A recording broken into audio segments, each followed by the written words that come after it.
ಅತಿಯಾಗಿ ಮಾಂಸ ಯಾರು ತುಂಬ ಮಾಂಸವನ್ನು ತಿಂತಾರೆ ಅವರಲ್ಲಿ ಕ್ಯಾನ್ಸರ್ ಸಂಖ್ಯೆ ತುಂಬ ಜಾಸ್ತಿ ಇದೆ. ನಾವದು ಸ್ಟ್ಯಾಟಿಸ್ಟಿಕ್ಸು ತೆಗೆದರೆ ಸಿಕ್ಕುತ್ತೆ ನಮಗೆ. ಯಾರು ಅಂಥ ಸ್ಟಡಿಗಳನ್ನೆಲ್ಲ ಹೆಚ್ಚಾಗಿ ಮಾಡೋಕ್ಕೆ ಹೋಗಲ್ಲ. ಪರ್ಟಿಕ್ಯುಲರ್ ತುಂಬ ತಿಂತಾರೆ ಅವರಲ್ಲಿ ಕ್ಯಾನ್ಸರ್ ಜಾಸ್ತಿ ಇದೆಯಾ ಅಂತಂದರೆ ಇದೆ, ಕ್ಯಾನ್ಸರ್ ಖಂಡಿತವಾಗ್ಲೂ ಜಾಸ್ತಿ ಇದೆ. ಅದಕ್ಕೂ ಕೂಡ ಕಾರಣ ಇದೆ. ಮನುಷ್ಯನ ದೇಹಕ್ಕೆ ಬೇಕಾಗಿರೋದು ಈ ತರಹದ ಬಯೋ ಆ್ಯಕ್ಟಿವ್ ಸಬ್ಸ್ಟೆನ್ಸಸ್.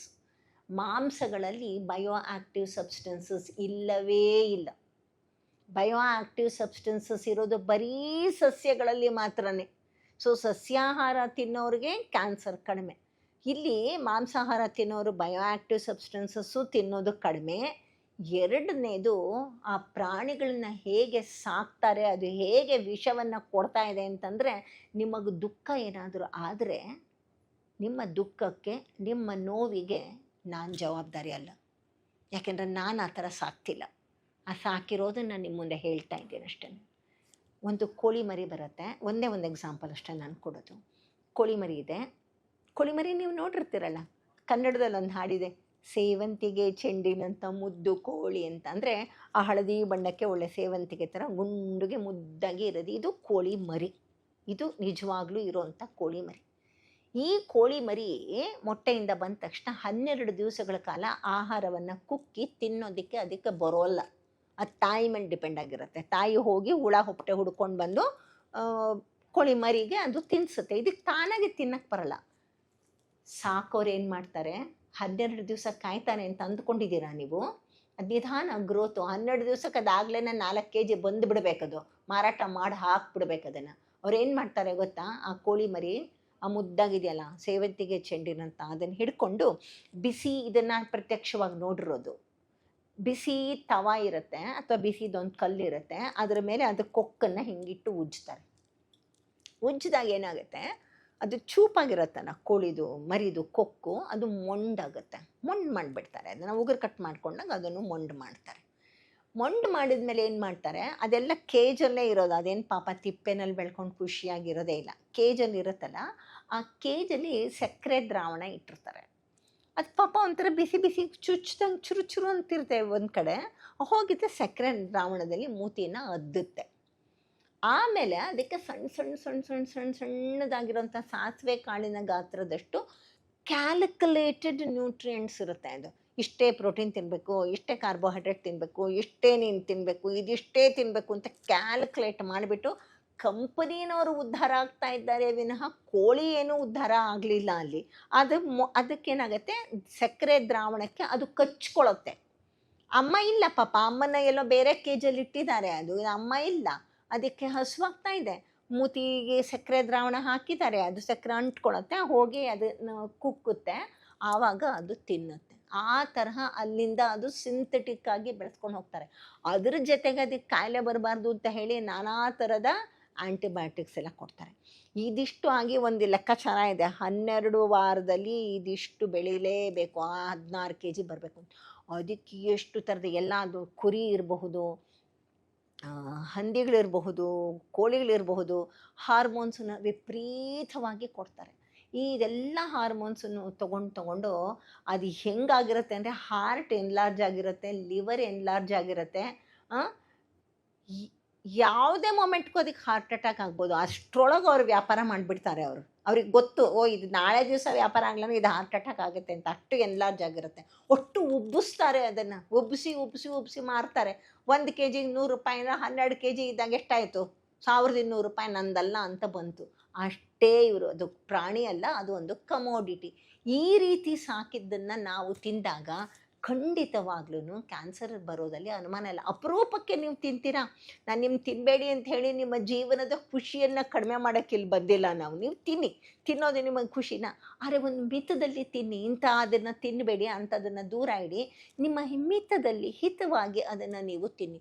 ಇದು ಇಷ್ಟೇ ಅಲ್ಲ, ಇನ್ನೂ ಒಂದು ವಿಷಯ ಹೇಳ್ತೀನಿ. ಈ ಪ್ರಾಣಿಯನ್ನು ಕೊಲ್ಲುವ ರೀತಿ ಇದೆಯಲ್ಲ, ಆ ಕೊಲ್ಲುವಾಗ ಕೂಡ ಅದಕ್ಕೆ ವಿಷವನ್ನು ಉತ್ಪತ್ತಿ ಮಾಡಿಸಿ ನಾವು ಅದನ್ನು ಕೊಲ್ದುಬಿಟ್ಟು ನಿಮಗೆ ಕೊಡ್ತಾ ಇದ್ದೀವಿ. ಗೊತ್ತಿದೆಯಾ ನಿಮಗೆ ಇದು? ನಂದು ಇದು 2 ಲೇಖನ ಬಂದಿದೆ. ಒಂದು ಯಾವುದೋ ಕನ್ನಡ ಪೇಪರಲ್ಲಿ ಮತ್ತು ಒಂದು ಆರ್ಗನೈಸರಲ್ಲಿ, ಒಂದು ಇಂಗ್ಲೀಷಲ್ಲಿ ಒಂದು ಕನ್ನಡದಲ್ಲಿ, 2 ಕಡೆಯೂ ನಾನು ಇದನ್ನು ಕೊಟ್ಟಿದ್ದೀನಿ. ತುಂಬ ಕ್ರಿಸ್ಪಾಗಿ ಹೇಳಿಬಿಡ್ತೀನಿ ಇದನ್ನು. ಪ್ರಾಣಿಯನ್ನು ಕೊಲ್ಲಬೇಕಾದ್ರೆ ನಮ್ಮಲ್ಲಿ ಒಂದು ಪದ್ಧತಿ ಇದೆ, ಜಟ್ಕಾ ಪದ್ಧತಿ ಅಂತ ಹೇಳಿ. ಇಲ್ಲಿ ನಾವೇನು ಮಾಡ್ತೀವಿ, ಪ್ರಾಣಿನ ತೊಗೊಂಡು ಬರ್ತೀವಿ, ಕಟಕಂತ ಕುತ್ತಿಗೆ ಕತ್ತರಿಸ್ತೀವಿ, ತಿಂದುಬಿಡ್ತೀವಿ. ಆ ಪ್ರಾಣಿಗೆ ಕುತ್ತಿಗೆ ಕತ್ತರಿಸೋ ತನಕ ತಾನು ಸಾವಿಗೆ ಹೋಗ್ತಾ ಇದ್ದೀನಿ, ವಧಾಸ್ಥಾನಕ್ಕೆ ಹೋಗ್ತಿದ್ದೀನಿ ಅಂತ ಗೊತ್ತಿರೋದಿಲ್ಲ. ಖುಷಿಯಾಗಿ ಆಡ್ಕೊಂಡು ತಿಂದ್ಕೊಂಡು ಮಜಾ ಮಾಡ್ಕೊಂಡಿರುತ್ತೆ. ಆ ಮೊಮೆಂಟಲ್ಲಿ ಮಾತ್ರ ಒಂದೇ ಒಂದು ಸೆಕೆಂಡ್ಗೆ ಕುತ್ತಿಗೆಯನ್ನು ಕತ್ತರಿಸ್ಬಿಟ್ಟು ಅದನ್ನು ಬಳಸ್ಕೋತಾರೆ. ಇದಕ್ಕೆ ಜಟ್ಕಾ ವಿಧಾನ ಅಂತ ಹೇಳ್ತಾರೆ. ಪ್ರಪಂಚದಲ್ಲಿ ಈ ಜಟ್ಕಾ ವಿಧಾನವನ್ನು ತುಂಬ ಕಡಿಮೆ ಜನ ಅನುಸರಿಸೋದು, ಹಿಂದೂಗಳು ಮಾತ್ರ ಅನುಸರಿಸೋಂಥ ಇದು ಒಂದು ವಿಧಾನ. ಅದು ಬಿಟ್ಟರೆ ಇಡೀ ಜಗತ್ತಲ್ಲಿ ನೀವು KFCಲಿ ಕೂತ್ಕೊಳ್ತೀರಾ, ಮೆಕ್ಡೊನಾಲ್ಡಲ್ಲಿ ಕೂತ್ಕೊಳ್ತೀರಾ, ಇನ್ನೆಲ್ಲೋ ಕೂತ್ಕೊಳ್ತೀರಾ, ಇಡೀ ಜಗತ್ತಲ್ಲಿ ಅಮೇರಿಕಾ ಇರ್ಬೋದು, ಯುರೋಪ್ ಇರಬಹುದು, ಆಸ್ಟ್ರೇಲಿಯಾ ಇರಬಹುದು, ಇಡೀ ಜಗತ್ತಲ್ಲಿ ಅರಬ್ ಕಂಟ್ರಿಲಿರ್ಬೋದು, ಇಲ್ಲಿ ಒಂದಷ್ಟು ಜನವನ್ನು ಬಿಟ್ಟರೆ ಇನ್ನೆಲ್ಲರೂ ಹಲಾಲ್ ವಿಧಾನಕ್ಕೆ ಹೋಗ್ತಾರೆ. ಇದರೊಳಗೆ ಏನಪ್ಪ ಅಂತ ಹೇಳಿದರೆ, ಮೊದಲು ಈ ಒಂದು ಕೋಳಿದು ಮಾತ್ರ ಕೊಡ್ತೀನಿ. ಈ ಕೋಳಿನ ಹೀಗೆ ಕಟ್ತಾರೆ, 4 ಕಾಲನ್ನು ಮೇಲಕ್ಕೆ ಮಾಡಿ ತಲೆ ಕೆಳಗೆ ಬರೋ ಹಾಗೆ.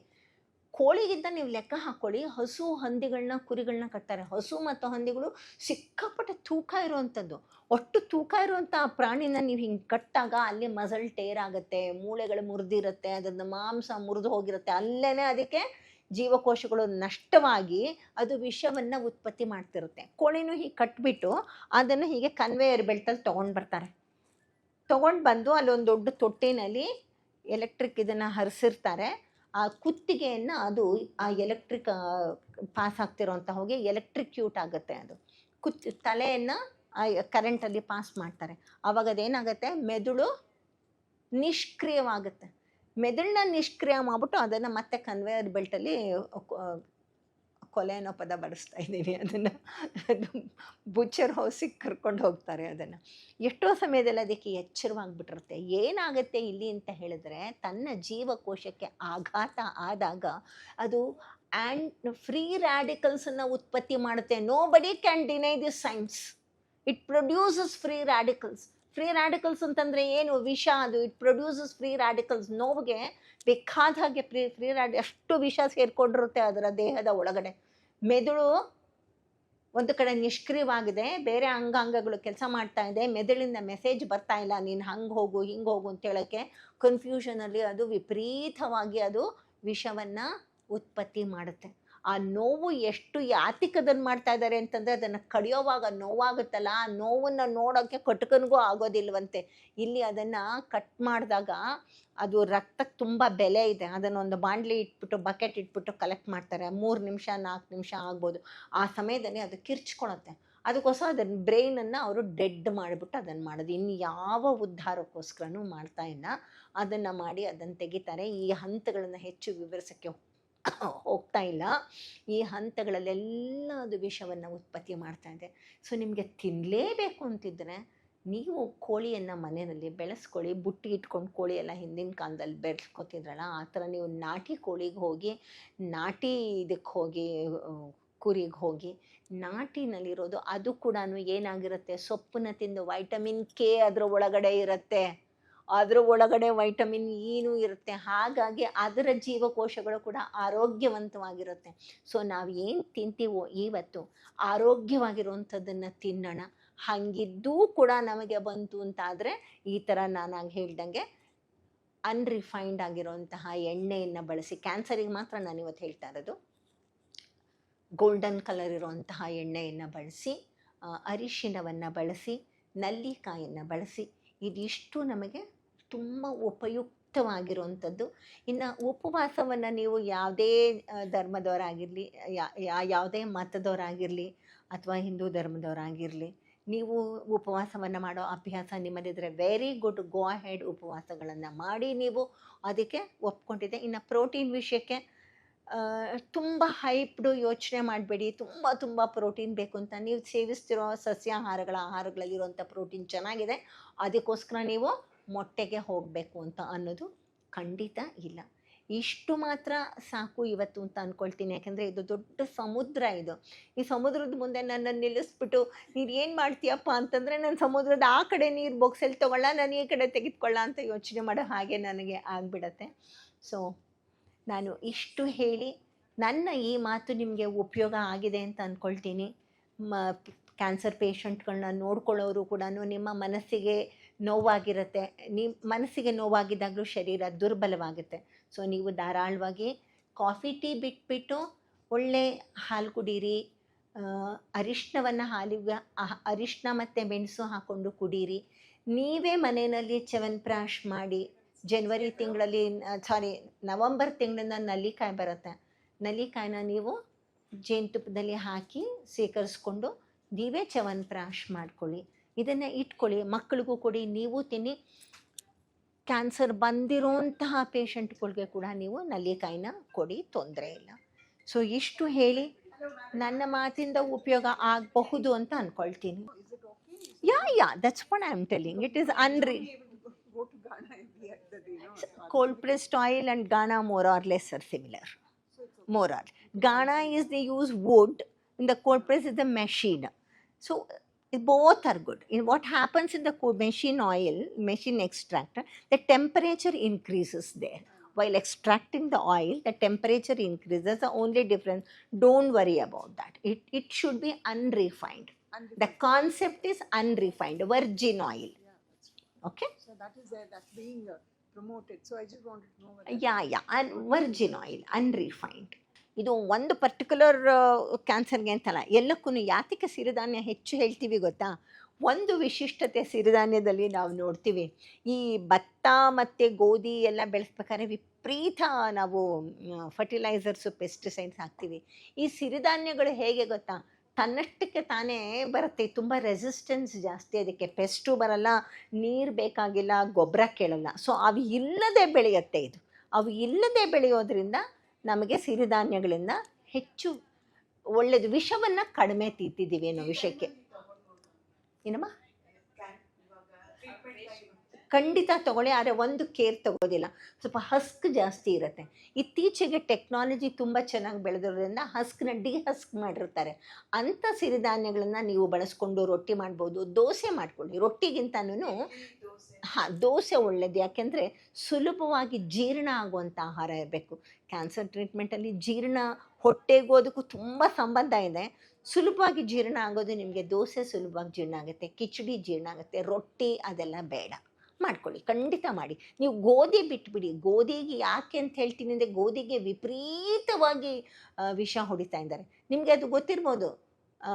ಕ್ಯಾನ್ಸರ್ ಒಂದು ಟ್ರೈನೇ ಹೋಗುತ್ತೆ ಪಂಜಾಬಿಂದ ಕ್ಯಾನ್ಸರ್ ಟ್ರೀಟ್ಮೆಂಟ್ಗೆ. ಯಾಕೆಂದರೆ ಆ ಗೋಧಿ ತಿಂದು, ಆ ಗೋಧಿನಲ್ಲಿ ಅಷ್ಟು ವಿಷ ಇರುತ್ತೆ. ಹಾಗಾಗಿ ಗೋಧಿನ ಇಲ್ಲ, in general all millets are fine, because millets are grown this way. Millets, they grow naturally, unlike wheat and rice. ಅದು ತುಂಬ ಒಳ್ಳೆಯದು. ಮಕ್ಕಳಿಗಂತೂ ಪೀಡಿಯಾಟ್ರಿಕ್ ಕೇಸಸಲ್ಲಿ ನಾವು ಅದನ್ನೇ ಹೇಳೋದು. ಅಲ್ಲಿ ನಿಮ್ಮ ಪೀಡಿಯಾಟ್ರಿಕ್ ಡೈಟಿಷಿಯನ್ ಕೂತಿದ್ದಾರೆ ನೋಡಿ, she is helping all paediatric cases with a very good food. ಅದನ್ನು ಡಿಸ್ಕಸ್ ಮಾಡಿ, ನೀವು ಖಂಡಿತ ನೀವು ಸರಿ ಮಾಡ್ಕೊಳ್ಬೋದು. She will help you. ನೀವು ಸರಿ ಮಾಡಿ, ಅದು ಜರಡಿ ಹಿಡಿದ್ಬಿಟ್ಟು. Good. So you are a role model to other oncology, cancer patients.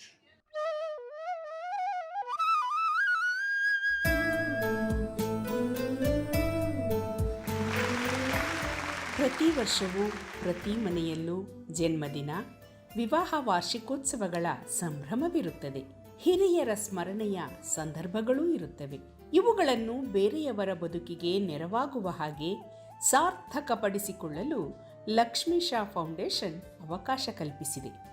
Cancer care givers care ಸಂಸ್ಥೆ ಲಕ್ಷ್ಮೀಶಾ ಫೌಂಡೇಶನ್ ಕ್ಯಾನ್ಸರ್ ಕಾಯಿಲೆಯಿಂದ ಬಳಲುತ್ತಿರುವವರ ಮಕ್ಕಳ ಭವಿಷ್ಯ ಕಮರಿ ಹೋಗಬಾರದು ಎನ್ನುವ ಕಾರಣಕ್ಕಾಗಿಯೇ ಇಂತಹ ಮಕ್ಕಳ ಶಿಕ್ಷಣಕ್ಕೆ ನೆರವಾಗುವುದಕ್ಕೆ ದೊಡ್ಡ ಮಟ್ಟದಲ್ಲಿ ಶ್ರಮಿಸುತ್ತಿದೆ. ಲಕ್ಷ್ಮೀಶಾ ಫೌಂಡೇಶನ್ ಬದಲಾಗುತ್ತಿರುವ ಅಗತ್ಯಗಳಿಗೆ ತಕ್ಕ ಹಾಗೆ ತನ್ನ ಕಾರ್ಯವ್ಯಾಪ್ತಿಯನ್ನು ಹಿಗ್ಗಿಸಿಕೊಂಡಿದೆ.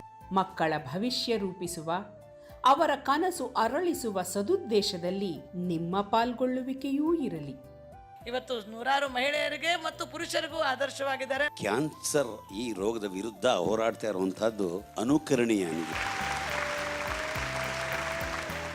ಲಕ್ಷ್ಮೀಶಾ ಫೌಂಡೇಶನ್ ಎಲ್ಲರ ನೆರವಿನೊಂದಿಗೆ ನಿರಂತರವಾಗಿ ಈ ಮಹತ್ ಕಾರ್ಯ ನಡೆಸುತ್ತಿದೆ. ಯಾವುದೇ ರೀತಿ ಸಹಾಯ ಆದರೂ ನಿಸ್ಸಂಕೋಚವಾಗಿ ಕೇಳಿ, ನಾನು ಇದೀನಿ ಜೊತೆ. ನೀವು ನಮ್ಮೊಂದಿಗೆ ಕೈ ಜೋಡಿಸಿ. ಲಕ್ಷ್ಮೀಶಾ ಫೌಂಡೇಶನ್ ಇಂದ ನಮಗೆ ತುಂಬಾ ಹೆಲ್ಪ್ ಆಗಿದೆ. ಎಜುಕೇಶನಲ್ ಸಪೋರ್ಟ್ ಮಾಡುತ್ತಿದ್ದಾರೆ. ಧನ್ಯವಾದಗಳು. ತುಂಬಾ ಸಹಾಯ ಮಾಡ್ತಾ ಇದ್ದಾರೆ. ಹೆಚ್ಚಿನ ಮಾಹಿತಿಗೆ ನಮ್ಮ ವೆಬ್ಸೈಟ್ ವಿಳಾಸ www.lakshmishafoundation.org. ನೆರವು ನೀಡುವವರು ಈ QR ಕೋಡ್ ಬಳಸಿಯೂ ನೀಡಬಹುದು ಅಥವಾ ಬ್ಯಾಂಕ್ ವಿವರವೂ ಇಲ್ಲಿದೆ.